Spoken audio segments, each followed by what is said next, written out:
ku munsi wa gatanu igenekerezo ry'icumi mu kakaro 2026 uyu ni umwanya wo kubashikiriza amakuru mwateguriwe n'uruganda rwa radio haguruka imbere yo kubashikiriza ingingo zimwe hagaze ko mu nkundire mbanze ndabahemwiriwe abandi mwaramutse bivanye naho umwe wese aherereye don dujumba z'umutima nije nkirenda yabashikirize fadekanije na Aubin Felix Rankunda ari mu buhinga bw'ivyo ubutare bwitwa terre rare igakara muri commune Mugere mu ntara ya Bujumbura buriko buracukurwa mu Kinyegero abanyagihugu bo muri iyo commune bavuga ko buriko butungisha abategetsi bamwe mu banyagihugu babona ko president Ndayishimiye n'intwaro yiwe bosezererwa amasoko agumasha mu gihugu agasigarana gahinda abadandaza bamwe n'abandi bavuga ko hakenewe impinduka mu burongozi bw'igihugu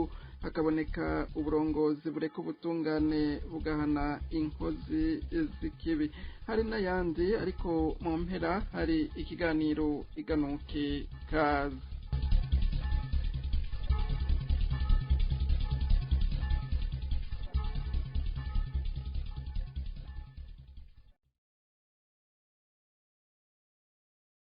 ndongeye kubaramutsa ubutare bita terre rare buri Gakara muri commune Mugere mu ntara ya Bujumbura buriko bucukurwa mu Kinyegero abajejwe intwaro naco bibabwiye abanyagihugu bo muri commune Mugere ubu baridoga kubona ubutare bucukurwa bugapakirwa mu modokari izuba riva hakabura ufata ingingo ngo ubutunzi bw'igihugu bureke kuguma buherera mu mifuko y'abategetsi ngo nibakekeranya ko ubwo butare butakigira ishirahamwe rifitaniye amasezerano yo kubucukura buriko bugurishwa n'abategetsi bamwe mu banyagihugu bo muri commune Mugere basaba umukuru w'igihugu Evariste Ndayishimiye gufata ingingo ihagarika isahurwa ry'ubutare bw'Igakara areke gusamaza abarundi mu kubabwira ko abakoroni aribo basahuye itunga ry'Uburundi ngo kandi hari abakoroni b'abarundi bari mu butegetsi bwiwe bariko basahura itunga ry'igihugu kurusha ubwasahuwe n'abakoroni bafise urukoba rwera mu bihe bari bagitwara Uburundi abandi nabo bavuga ko President Ndayishimiye asanzwe avugwa mu bariko basahura ubutare bw'igihugu ko rero adashobora gufata ingingo yo guhagarika isahurwa ry'ubwo butare ikibereye abarundi ngo nuko bahaguruka bakamusezerera hamwe n'ubutegetsi bwiwe bagashiraho ubutegetsi butunganya neza itunga ry'igihugu inkuru na Ninette Nonse Mutoni President Ndayishimiye yashitse ku butegetsi ubutare bwitwa terre rare buri Igakara buriko bucukugwa n'ishirahamwe ryari ryagiraniye amasezerano na leta ya President Pierre Nkurunziza bidatevye amasezerano yaciye hagarikwa n'ubutegetsi bwa Ndayishimiye inyuma yo guhagarika amasezerano yose ajanye no gucukura ubutare ku butaka bw'u Burundi kamwe amasezerano yarasubiwemwo ubutare bubandanya gucukugwa mu buryo buzwi n'amategeko ayo mahirwe yo gusubiramwo amasezerano ntiyabonetse kwishirahamwe ryacukura terre Igakara muri commune Mugere mu ntara ya Bujumbura amasezerano yarahagaritswe burundu abanyagihugu bo muri commune Mugere bakaba babajwe n'ingene ahandi amashirahamwe ariko acukura ubutare abanyagihugu bakaronka akazi ku mugaragaro ariko Igakara ubutare bukaba buriko bucukugwa mu Kinyegero bugapakirwa n'imodokari ikabujana bugatungisha bamwe mu bategetsi abanyagihugu n'igihugu nabo bakahahombera kurikira uyu munyagihugu hama amafuzi kanaya imidogo abenegihugu bafite muri komine Mugere yacu murazi yuko haraheze imyaka 3 muri Gakara muri komine Mutambu ya kera hatowe ubutare kandi barabucukura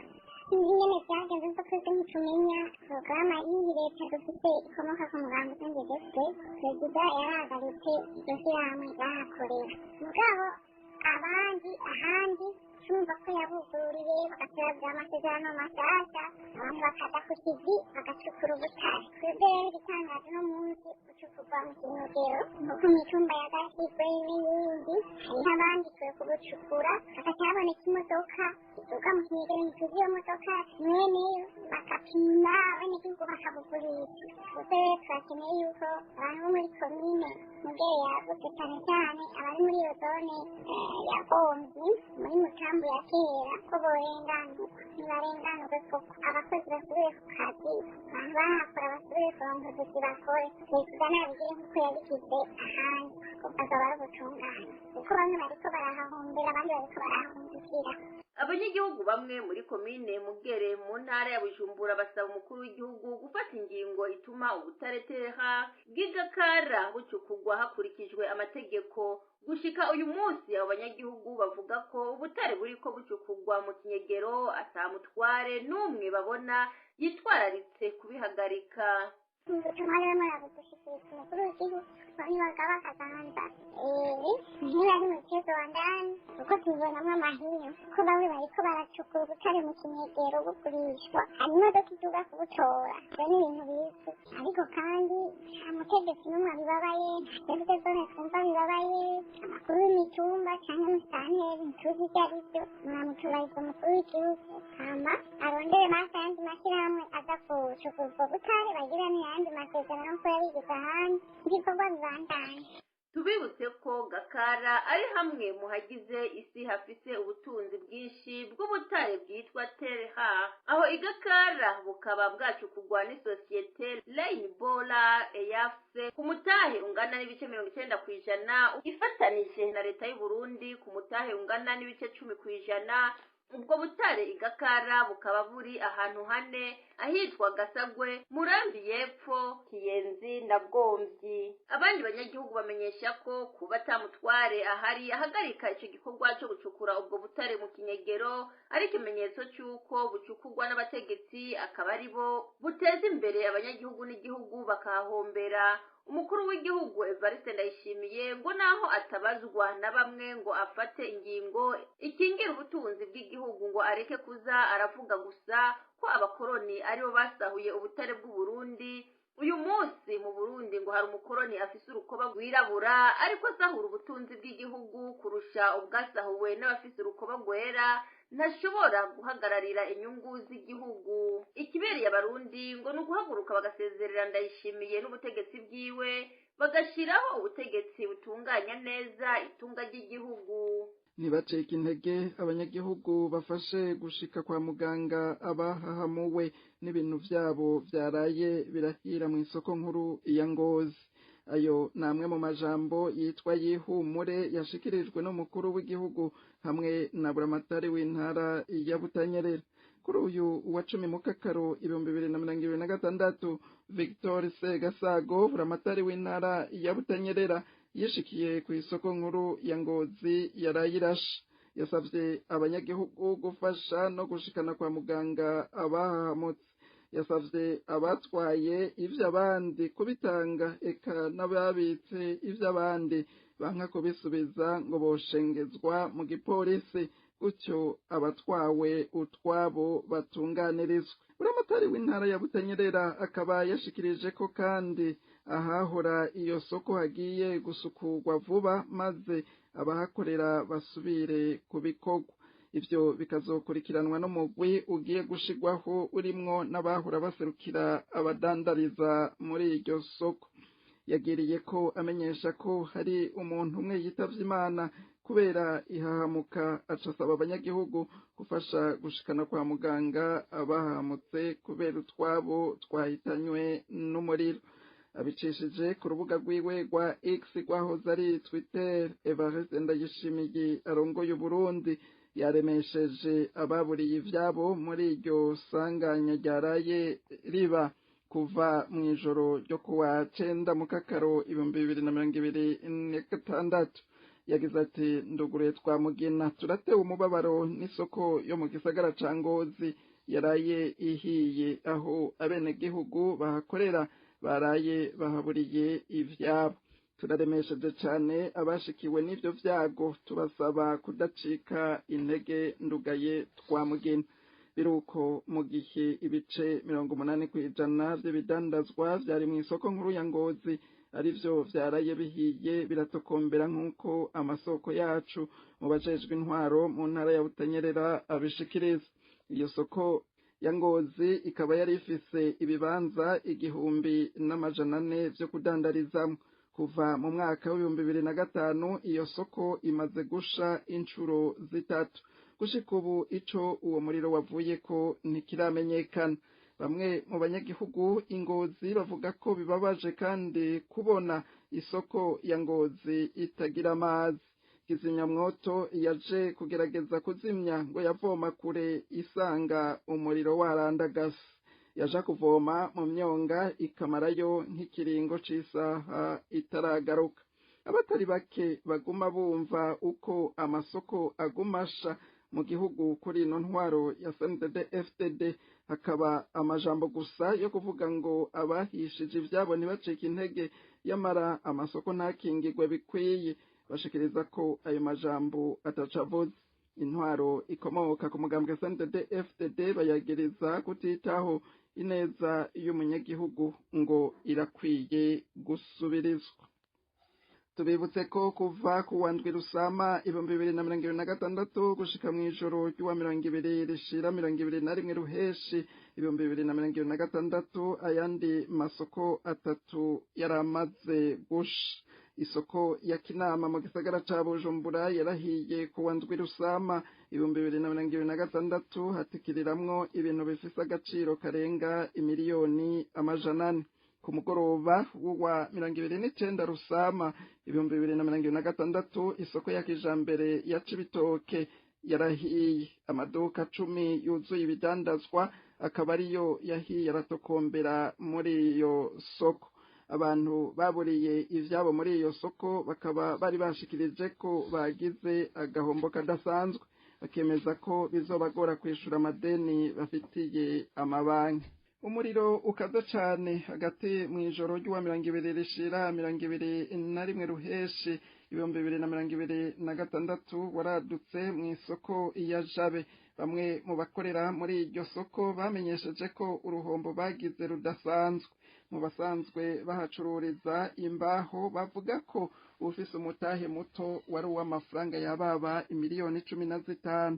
Abenshi imbaho zose bacuruza zarahiye ziratokombera. Iruhande y'ivyo hari n'ibindi vyinshi vyahitanywe n'uwo muriro. Abanyagihugu bumva ko amasoko agumasha ku ntwaro ya CNDD-FDD bakaba bagiriza iyo ntwaro ko ariyo iyaturira ngo kuko ku zindi ntwaro amasoko atagumasha nk'uko bimeze ku ntwaro ya CNDD-FDD. Abadandaza benshi bakaba bama mu gahinda kubwo kubura ibidandazwa vyabo bihira mu masoko. Bagasaba abarundi bakunda igihugu cabo gufatana mu nda bahaguruke bikure ko iyo ntwaro iguma ituma abarundi bicwa n'akabonge. Hakataho gukingira isoko n'ibidandazwa, kugura ibikoresho vyo kuzimya umuriro mu gihe wadutse mu budandarizo, hamwe no gukorana n'amashirahamwe y'ubwishingizi nivyo abadandaza bakorera mu isoko ya Jabe basabwa gukora. Vyashikirijwe na musanteri wa komine Mukaza Aline Bigirimana mu gihe hariko harashigwaho ibikoresho vyo kuzimya umuriro kuri uyu wa 9 Mukakaro 2026. Twajijwe mbere na mbere guhimiriza abadandaza kwitwararika gukingira isoko no gukingira ibidandazwa vyabo. Murabona yuko komine yagerageje gushira ahashoboka hose mu bwinjiriro bushoboka bwose ibikoresho bishobora gufasha hamwe hadutse umuriro kugira ngo uwo ari we wese ari hasi atashobora kuzimya byihuse umuriro utaragera kure. Tukaba rero duhimiriza n'abadandaza hariya indani muri tujya tuyishop twabo bakoreramwo, umwe wese akaraba akagura igikoresho cyo kuzimya umuriro. Naho kitoba kingana nk'ibi mubona twazanye, hariho bitoyi byavyo bashobora gukoresha bitoyi byavyo kugira ngo umuriro ucaduka umuntu akiwubona ubwo nyene acazimya kugira ngo ntihabe kononekara ibintu byinshi nk'uko mumaze iminsi mubona tuhahombera nk'uko duherutse guhombera muri rya soko y'imbaho ngaha nyene kwijabe tunahimiriza abadandaza by'ukuri bogerageza bagakingira ibidandazwa byabo twebwe na komine isoko turayikingira isoko iri assuré mugabo umudandaza nawe amenye yuko ibidandazwa vyiwe ari vyiza ko yokwegera ama assurance kugira ngo ejo canke hirya tuhagize isanganya ryaduka umuntu ntasanga ariko arahomberamwo ace yitura ya assurance kugira ngo ikimutunganire dufatanije n'ababajejwe gutabara protection civile twabanje kwigisha nayo Colonel de Police Hatungimana Alexis ajejwe igisata co gukinga ibiza n'isibe yasavye abadandaza kwirinda gukoresha imbaho mu budandarizo bwabo. Abadandaza bose umwe wese ahatumbereye muri aya mazu bakoreramwo ko boshobora kuronka ico gikoresho twazanye cyo kuba kirazimya umuriro by'ibanze, kuko imbere yuko ijya miduga kizimya moto ishika ivyo bikono mubona birashobora gufasha umuriro ukiri mukeye, nivyo bifasha umuriro ukabametrize ku buryo kizima moto iza kuza isanga umuriro utararandagata. Nubwo rero twashoboye gufashanya na administration mu kwigisha abasekirite baha n'abagestionnaire b'amasoko kusaba nuko n'ubu bokwama baza barakarisha ubwenge muri ico kintu cyo gukinga imiriro, cyane cyane mu gukoresha ibyo bikono bakamenya ko bikiri ku gihe, bakamenya yuko izira pudire ziba zirimo zitaraba expire muri ico gihe iyo zamaze kuvamwo bakashobora kugenda bakabuzuriza. Ico gihe gukora so kuvuga ngo ucuta uragenda bagasubizamwo yandi mapudire ku buryo gishobora gukora. Ibintu bikozwe mu mbaho bogerageza bakaraba ingene babigabanya mu masoko, kuko iyo umuriro uje birashobora bifashwe birarandagata par rapport yahaba hakozwe n'ibi by'amabati. Rero twohimiriza yuko ico kintu bocubahiriza cyane ibyo mbaho bikavaho, hanyuma bakama bazi yuko n'amabarabara acamo iyo miduga izimya yama ameze neza ntiyagira abantu bamanika ibintu kugira ngo iramutse ije gutabara ishobore kugenda isohoke atangorane. Nico twabona yuko abenegihugu bose bogenda bayize mu mutwe, hanyuma bazokwame bacunga ibikono ahabije kugira bakingire ibidandazwa na bene vyo. Ico gituma mubona tubishize ahantu habona. Nabo rero bazoba baguze ibindi bakabishira aho hari amayishope yabo, ntibaje kunyegeza inyuma y'ibidandazwa, ushira hafi ku buryo umuntu wese hagize ikibazo kiba naho atari wewe wo kuri ico kibanza aje urengutse wese arayitora akaba arazimya umwanya amakamyo arataraza. Naho biruko bamwe n'abandi bavuga ko mu gihe cyose ibituma amasoko asha bitamenyekana ababigiramwo uruhara bagahanwa, ivyo bakora vyose ngo nubusa, kuko ngo hamwe yoba turirwa n'abantu nabo ngo baca biga ubundi buhinga bwo kuyaturira. Intwaro idashira imbere ubutungane ngo nukuyihindura. Ubuhinga bw'ivyuma banze batumirira amate inyuma y'akaruhuko gato duce twinjira mu mwanya uhariwe ikiganiro. Uyu ni umwanya w'ikiganiro iganuke kuri uyu munsi wa gatanu igenekerezo ry'icumi mu Kakaro 2026 gishimikira ku ijambo ry'Imana riri mu gitabo c'umuhanuzi Yonasi ikigabane ca gatatu kuva ku murongo wa mbere gushika ku wa gatanu gishikirizwa na Pastor Janvier Uwizeye mu gikurikirana. Bakunzi ba radiyo haguruka turabaramukije tubifuriza amahoro y'Imana aho muri hose. Turazi ko muri benshi mukunda ibiganiro vya radiyo haguruka, arabari hano mu gihugu c'u Burundi, arabari mu bihugu bitandukanye muri bino bihugu bibanyi, n'abandi bose badukurikirana ino radiyo, haba mu buhinga ngurukana bumenyi, haba no mu bundi buryo, haba no mu buryo bwa YouTube hose. Turazi ko mukurikirana radiyo haguruka muri benshi. Uno mwanya rero nk'uko mwavyumvise ni umwanya w'ikiganiro iganuke, kandi nk'uko mubizi ikiganiro iganuke kikaba ari ikiganiro c'ijambo ry'Imana. Uno munsi rero tukaba tugiye gukurikirana amajambo y'Imana dusoma muri Yona igihe ca gatatu, turahera ku murongo wa mbere tugeze ku murongo wa gatanu. Yona igihe ca gatatu umurongo wa mbere tugeze ku murongo wa gatanu. reka dusome mu izina rya Yesu Kristo. Maze ijambo ry'Uhoraho rija kuri Yona ugira kabiri, riramubarira riti va hasi uje Ninewe, ca gisagara kinini, ukiburira imburi nzokubwira. Nuko Yona ava hasi aja Ninewe nk'uko ijambo ry'Uhoraho rivuze. Kandi Ninewe cari igisagara kinini c'agahebuza, kugikikuza rwari urugendo rw'iminsi 3. Yona atangura kuja mu gisagara, agenda urugendo rw'umunsi umwe, arasemera ati hasigaye iminsi 40 Ninewe hagakomvomvogwa. Maze abantu b'i Ninewe bemera Imana, bashinga ko habaho kwisonzesha, baca bambara amagunira, uhereye ku bahambaye ugashika kuri nyarucari, hanyuma y'abandi. Imana yacu ihabwa icubahiro.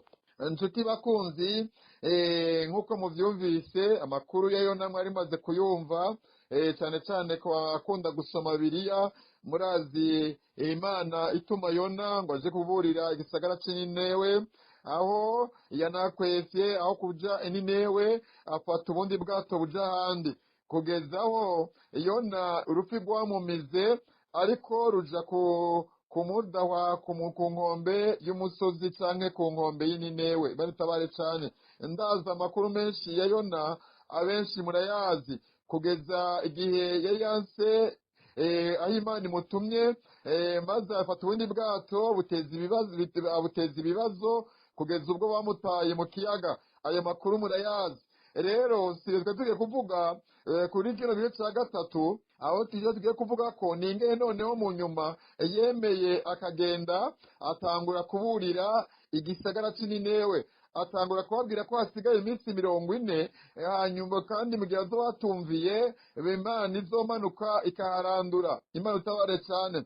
Uno munsi abategetsi b'igihugu cacu bagiye baronka imburi nyinshi, bagiye baburirwa kenshi, ibihugu bigahanura, amakunga agahanura ati nyabuna mureke kunyuruza abantu, nyabuna mureke kunyonora itunga ry'igihugu. Ugasanga tukaba tugeze ahantu usanga igihugu cyarakwiye ku rutonde rw'abemereye kuronka gusaba ideni mw'ibanke y'isi. Imana utabare cyane. Ugasanga uno munsi inama z'amakungu iyo zikoranye, igihugu kivugwa nabi. Iyo bavuze Uburundi bavuga igitigiri cy'abanyurujwe mu mwaka, iyo bavuze Uburundi bavuga igitigiri cy'ababuriwe irengero. Imana utabare cyane. Ugasanga amashirahamwe adaharira inyungu za politike aguma atabaza ahanura, wariko ugumva leta yavuniye ibiti mu matwi. Imana utabare cyane. Ariko ababi Ninewe siko bagenze. Bibiliya iratubwiye ngo maze abantu b'i Ninewe bemera Imana, bashinga ko habaho kwisonzesha, baca bambara amagunira, uhereye kuwambaye ugashika kuri nyarucari, hanyuma y'abandi. Imana utabare cyane. Kwambara amagunira cyari ikimenyetso cyo guca bugufi. Rero abantu b'i Ninewe bobo bemeye kwihana, bemeye kumvira impanuro. Imana utabare cyane. Uburya iyo umuntu yumvira akemera guhanurwa, akaba utagonda izosi, Imana utabare cyane, uwo ni Imana iramukunda. Yona rero agenda kubahanura abantu b'i Ninewe, arababwira ati nimutumvira, Imana iraje gukombombora aha hantu, Imana iraje guhombombora iki gihugu. Imana utabare cyane. Biratubwira rero ngo guhera ku bakomeye kugera kuri ba nyarucari bo hanyuma y'abandi, bose bemera guca bugufi, bose bemera guhinduka. Ese Imana yoduha abategetsi bacu nabo bakemera guhinduka. Imana utabare cyane. Baza nzego za documentation ziza ziranyuruza abantu zikemera guhinduka, abacamanza bakemera guhinduka, abashinga amateka bakemera guhinduka, abashikiranganji bakemera guhinduka. Imana utabare cyane. Uno munsi iyo umuntu agize arahanura, uno munsi Yona iyaba yaje mu Burundi bari guca bamwita igipinga, bari kumwita umukozi wa babandi, bari kumwita intumwa y'abakoroni, bari kumuha ayandi mazina. Imana utabare cyane. Iyo uno munsi Yona yoza mu gisagara ca Gitega, hari amazina mwomuha. Uno munsi Yona yoza mu gisagara ca Bujumbura, hari uko bomwita. Imana utabare cyane boca bamwita umwansi w'igihugu boca bamwita uwanka leta Imana utabare cyane ariko abininewe bobo bemeye kumvira uno munsi ngiye inama Imana itubuzaniye ino munsi ngira iganuka Imana ituzaniye yemwe barundi kazi yemwe bategetsi b'u Burundi nk'uko abininewe bumviye bekumburiya Yona namwe nimwumvire mureke guciza ngondagonde mureke gupfungira abantu busa mureke kwangaza abantu mureke gunyonora itunga ry'igihugu mureke gusesagura itunga ry'igihugu Imana utabare cyane uno munsi abantu barafata amahera y'igihugu bakashyira amakoperative y'umugambwe ndabinginze nk'uko Yona yahanuye abantu bininewe reka barundi kazi uno munsi kuva ku bategetsi gushika ku banyarucari nk'uko bininewe babigenjeje natwe duhindukire kuruba Imana yo tugarukira ibintu bigasubira bikagenda neza mu Burundi Imana utabare cyane ibintu bigasubira bikagenda neza abantu bagasubira bakarima bakimbura abaziye bagasubira akavyara bagaheka Imana utabare cyane umutekano n'amahoro ugasubira kuba mu Burundi Imana utabare cyane uno munsi hari ibintu twita umutekano kandi turi mu gihugu cyaziyogora ndakwereke cyavuga wibonere ko wose umutekano kubirena mu bwoba mu bantu ngo reka ninumire burya umuntu ataramonda agatarora ibiboze uno munsi raba imigambwe yanigiwe mu menshi uno munsi raba abaroni bashishira bakizana yantaye kwikukya nigiwe mu menshi ya demokrasi nigiwe mu menshi ndabingize mwe bategetsi b'u Burundi bategetse umwe wese ahategeka nuko Yona babumviye nkuko bininewe bumviye imburi y'Imana iciye kuri Yona uno munsi namwe reka abarundi twumvire duce bugufi maze Imana itabara Burundi maze Imana itugirire neza reka dusenga Imana daha turagushimiye kuko atana kimwe bigeze ukora utaburiye abantu nkuko waburiye abantu bininewe uno munsi ukaburiye abarundi natwe Mana mwemu wawe yera dushoboze guca bugufi kugira ngo nkuko wahangaje Ninewe aho ariko uhangaza Burundi n'abarundi mu izina rya Yesu Kristo amen. Mwebwe mwese mwari muduteza abiri ndabashimiye aha niho hagarukiye amakuru n'ikiganiro mwateguriwe ndakengurukiye n'ababibateguriye bose bakongera bagafasha kugira bibashikire harimwo uburi mu buhinga bw'ivyuma Imana ibandanye kubazigama ndabikebanuye naho mu makuru yacu azokurikira.